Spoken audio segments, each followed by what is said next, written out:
Saat dunia masih berjuang melupakan pandemi COVID-19, sebuah virus lain menunggu dalam kesunyian. Virus ini tidak menyebar secepat flu, tidak semudah COVID-19. Namun, ketika menginfeksi, peluang untuk selamat sangat kecil. Tanpa obat, tanpa vaksin, tingkat kematian hingga 75%. Januari 2026, India melaporkan kasus baru virus Nipah, hanya 2 pasien yang terinfeksi. Namun respons global sangat cepat. Negara-negara di Asia langsung meningkatkan kewaspadaan. Screening di bandara diperketat, protokol kesehatan diaktifkan. Mengapa hanya 2 kasus membuat dunia begitu waspada? Apakah virus Nipah bisa menyebar ke Indonesia? Dan, jika itu terjadi, apa dampaknya terhadap kesehatan publik dan perekonomian nasional? Video ini bukan untuk menimbulkan kepanikan. Ini adalah analisis mendalam, berbasis data, dan sumber resmi. Mari kita telusuri fakta di balik virus yang disebut sebagai ancaman senyap ini. Kasus terkini di India, pada akhir Januari 2026, Kementerian Kesehatan India mengonfirmasi 2 kasus positif virus Nipah di negara bagian West Bengal. Angkanya kecil. Namun, konteksnya mengkhawatirkan. Kedua pasien tersebut adalah tenaga medis. Ya, petugas kesehatan. Orang-orang yang seharusnya paling terlindungi oleh standar prosedur operasional dan alat pelindung diri.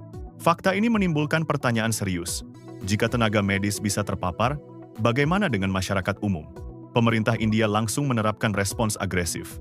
Isolasi ketat diberlakukan. Perawatan intensif diberikan. Dan yang paling penting, pelacakan kontak erat dilakukan terhadap 196 orang yang berinteraksi dengan kedua pasien. Hasil pemeriksaan menunjukkan 196 orang yang berinteraksi dengan kedua pasien dinyatakan negatif virus Nipah. Secara epidemiologis, ini adalah kabar baik. Transmisi belum meluas, penyebaran masih terkontrol. Namun dalam konteks virus Nipah, 1 kasus saja sudah cukup untuk memicu kewaspadaan tingkat nasional, bahkan regional. Karena sejarah telah membuktikan, Nipah tidak memerlukan banyak kasus untuk menjadi mematikan. Menurut laporan Reuters dan Al Jazeera, respons cepat ini bukan reaksi berlebihan. Ini adalah pembelajaran dari wabah sebelumnya di Kerala dan Bangladesh, di mana keterlambatan deteksi menyebabkan korban jiwa bertambah drastis. India paham betul, dalam menghadapi Nipah, kecepatan respons adalah segalanya. Menurut Organisasi Kesehatan Dunia, WHO, virus Nipah adalah virus zoonosis. Artinya, ini adalah penyakit yang berpindah dari hewan ke manusia. Inang alaminya adalah kelelawar buah, atau yang dikenal secara ilmiah sebagai genus Pteropus. Kelelawar ini tersebar luas di Asia Selatan dan Asia Tenggara, termasuk Indonesia. Dalam kondisi normal, virus ini tetap berada dalam tubuh kelelawar tanpa membahayakan manusia. Masalah muncul ketika 3 kondisi bertemu. Pertama, habitat satwa liar terganggu. Deforestasi, urbanisasi, dan perubahan iklim memaksa kelelawar mencari habitat baru lebih dekat dengan permukiman manusia. Kedua, interaksi manusia dengan satwa liar meningkat, baik melalui pertanian, perkebunan, atau konsumsi produk yang terkontaminasi. Ketiga, makanan dan lingkungan menjadi jalur kontaminasi. Buah-buahan yang digigit kelelawar, getah pohon kurma yang terkontaminasi, atau kontak langsung dengan hewan yang terinfeksi. Penularan Nipah terjadi melalui beberapa jalur.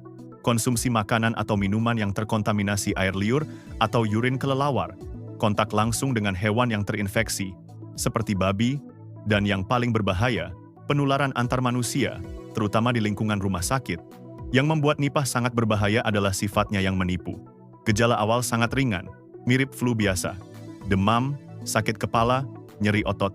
Masa inkubasi bisa mencapai 4 hingga 14 hari. Dalam periode ini, seseorang mungkin sudah menularkan virus tanpa menyadarinya. Namun dalam hitungan hari, kondisi bisa memburuk drastis. Ensefalitis, akut, atau peradangan otak, kejang, kehilangan kesadaran, gagal napas, dan akhirnya kematian. Dan hingga hari ini, belum ada vaksin, belum ada obat khusus. Satu-satunya yang bisa dilakukan adalah perawatan suportif, menjaga fungsi vital tubuh, dan berharap sistem imun pasien cukup kuat untuk melawan. Data tidak berbohong.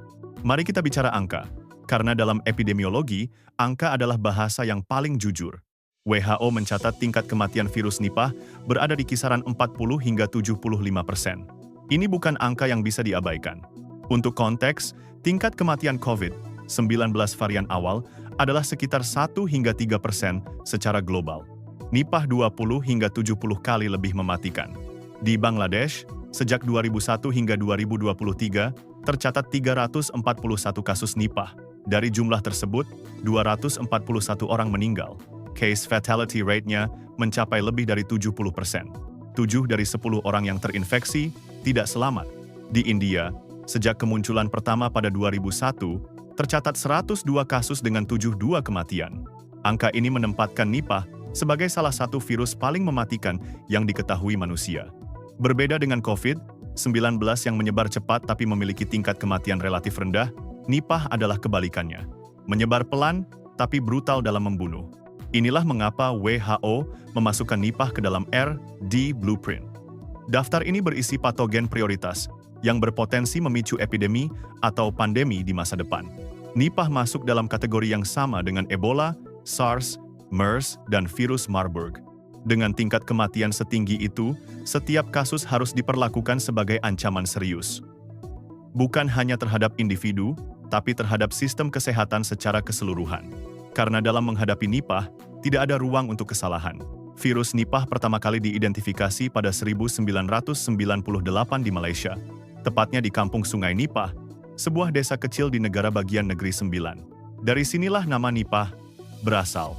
Saat itu, virus berpindah dari kelelawar buah ke babi. Babi menjadi amplifier host, atau inang yang memperkuat penyebaran virus. Dari babi, virus melompat ke manusia. Mayoritas korban adalah peternak babi dan pekerja rumah potong hewan. Wabah pertama ini menyebabkan lebih dari 100 kematian di Malaysia. Untuk menghentikan penyebaran, pemerintah Malaysia mengambil keputusan drastis, memusnahkan lebih dari 1 juta ekor babi. Sejak saat itu, Nipah tidak pernah benar-benar hilang. Virus ini muncul secara sporadis berulang kali di berbagai negara Asia Selatan dan Asia Tenggara. Bangladesh menjadi hotspot utama. Hampir setiap tahun sejak 2001, negara ini melaporkan kasus Nipah. Pola penularannya berbeda dari Malaysia. Di Bangladesh, penularan terjadi melalui konsumsi getah pohon kurma mentah yang terkontaminasi air liur kelelawar. India juga melaporkan wabah berulang, terutama di negara bagian Kerala yang berbatasan dengan habitat alami kelelawar buah. Wabah terbesar terjadi pada 2018 dengan 19 kasus dan 17 kematian. Filipina juga pernah melaporkan kasus pada 2014. Meski tidak sebesar di Bangladesh atau India, kemunculan ini menunjukkan bahwa Nipah memiliki jangkauan geografis yang luas. Pola ini memperlihatkan satu akar masalah utama, kerusakan ekosistem dan ekspansi manusia ke habitat satwa liar. Semakin banyak hutan yang dibuka, semakin tinggi risiko zoonosis. Nipah adalah konsekuensi dari ketidakseimbangan ekologis yang kita ciptakan sendiri. Mengapa dunia langsung siaga? Padahal, hanya 2 kasus. Mengapa respons global begitu cepat? Jawabannya sederhana. Trauma COVID-19 masih sangat segar. Dunia telah belajar dengan cara yang paling menyakitkan bahwa keterlambatan respons terhadap kasus kecil bisa berujung pada bencana global. Negara-negara Asia langsung meningkatkan screening di bandara. Pakistan, Thailand, Singapura, dan Malaysia mengaktifkan protokol deteksi termal dan pemeriksaan kesehatan bagi penumpang dari India.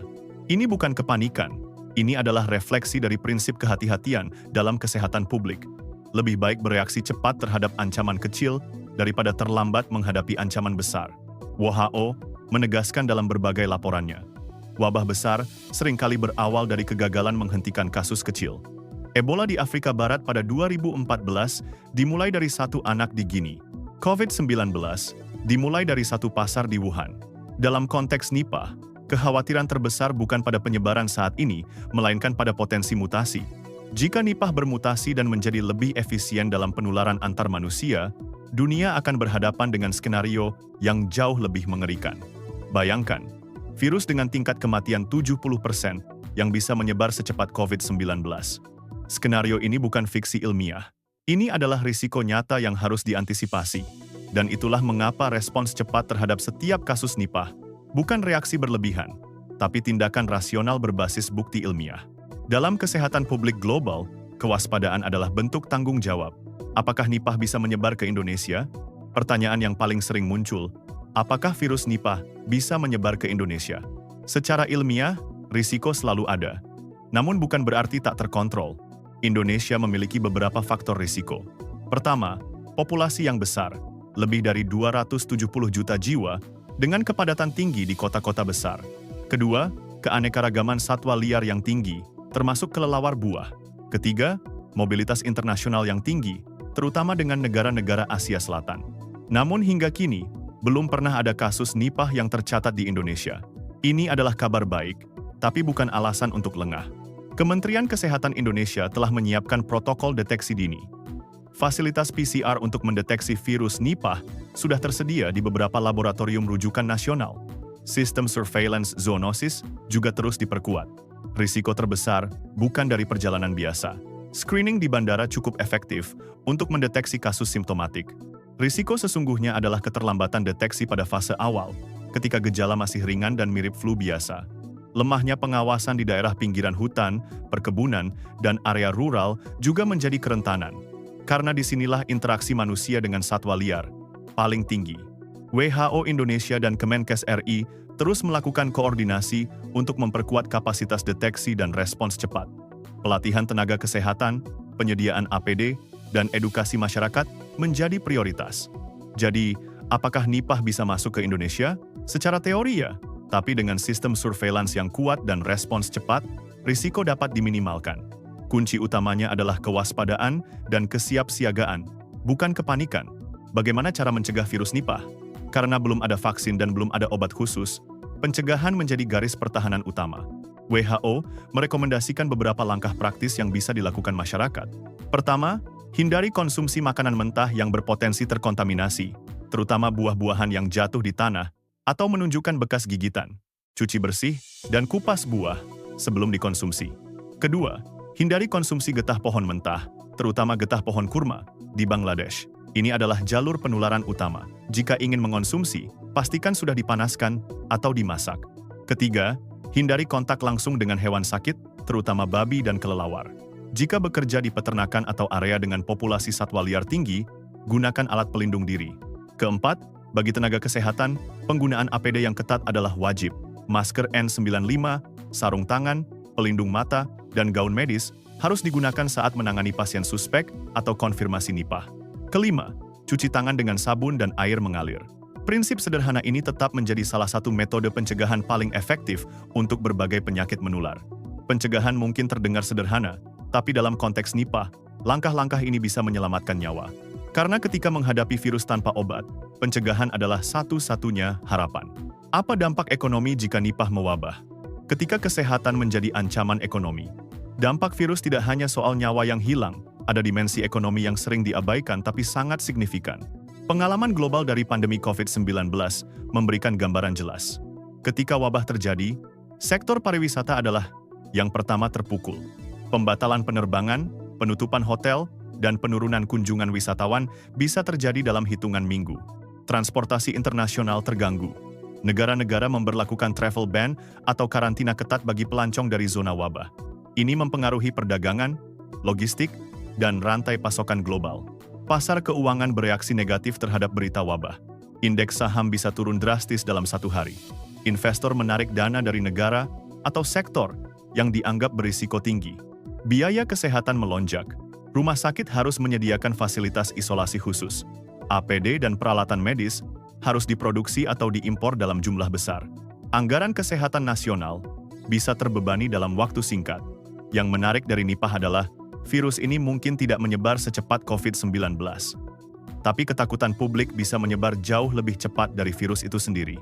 Dengan tingkat kematian 70%, berita wabah Nipah bisa memicu kepanikan massal, panic buying, penghindaran tempat umum, dan penurunan konsumsi bisa terjadi bahkan sebelum virus benar-benar menyebar luas. World Bank memperkirakan bahwa pandemi dengan skala sedang bisa menyebabkan kerugian ekonomi global mencapai triliunan dolar. Dan Nipah, dengan tingkat kematiannya yang tinggi, memiliki potensi untuk menjadi ancaman ekonomi yang serius. Kesimpulannya, investasi dalam pencegahan dan kesiapsiagaan jauh lebih murah daripada biaya merespons wabah yang sudah meluas. Kesimpulannya, virus Nipah adalah pengingat keras bahwa ancaman terbesar sering datang tanpa suara, tanpa dramatis, tapi dengan konsekuensi yang mengerikan. 2 kasus di India mungkin terlihat kecil. Tapi bagi mereka yang memahami sejarah epidemiologi, 2 kasus adalah alarm yang tidak boleh diabaikan. Video ini bukan untuk menakut-nakuti. Ini untuk mengedukasi. agar kita lebih waspada, lebih paham, dan lebih siap. Karena dalam menghadapi ancaman kesehatan global, pemahaman adalah pertahanan pertama kita.